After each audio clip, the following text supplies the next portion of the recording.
maybe sharing things that they've heard that are not perhaps accurate, but probably more importantly, what are the common misconceptions that other people are saying to try and perhaps discredit our beautiful product? Well, the biggest argument recently that I've put to bed numerous times was it's alkaline water. And then they would go find some person talking about alkaline water and how bad it was, or reference studies that talk about the potential of how bad alkaline water is.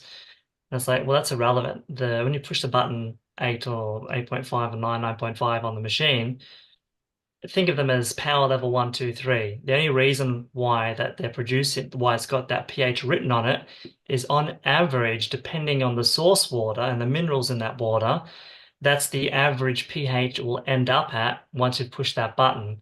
All that button does is increase how much electricity and electrons are running through the electrolysis process to separate the water. And the more electricity going through, the more electrons being donated to the water, the more molecular hydrogen is produced. And as I mentioned before, the byproduct of that is the hydroxide molecule, OH negative.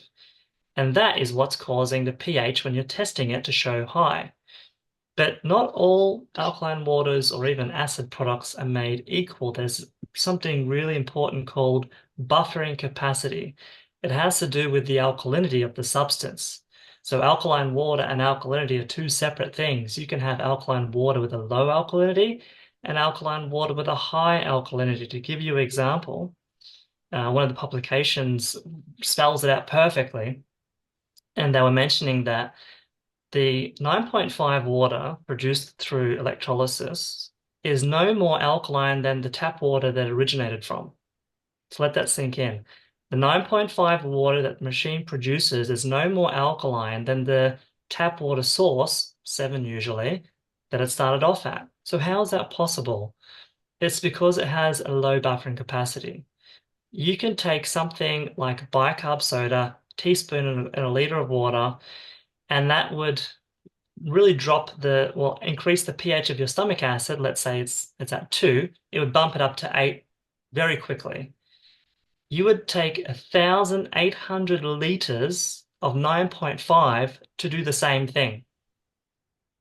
So unless you're drinking 1,800 liters of water, it's not going to affect the stomach acid. It's not going to affect the pH of the body in a negative way because it's a very weak buffer.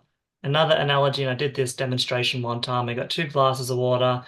Both had just regular tap water in there. I put the same equal amount of hydrochloric acid, which is pool acid, same acid our stomach is based on. And at a pH of 2, I had the pH meter in both. And then I added the 9.5 water to it. It went from like 2 to 2.7, barely made a dent in it. I put even less of the bicarb water in the glass and it jumped up to like 8 instantly. So it shows you that, again, that it's very weak as a alkaline water. So it really cannot be associated. It's just a byproduct.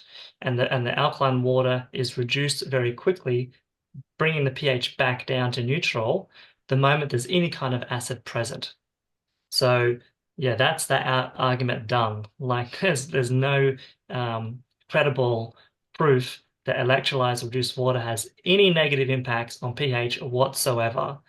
And the only time someone's going to get any sort of interaction or Hertzheimer reaction from drinking the 9.5 is actually due to the detoxification effects or some other potential effect from the molecular hydrogen. Because again, the alkalinity is not strong enough to have any effects whatsoever. So are you having some reaction from all of a sudden molecular hydrogen come in, upregulating our NRF2 pathway, which is like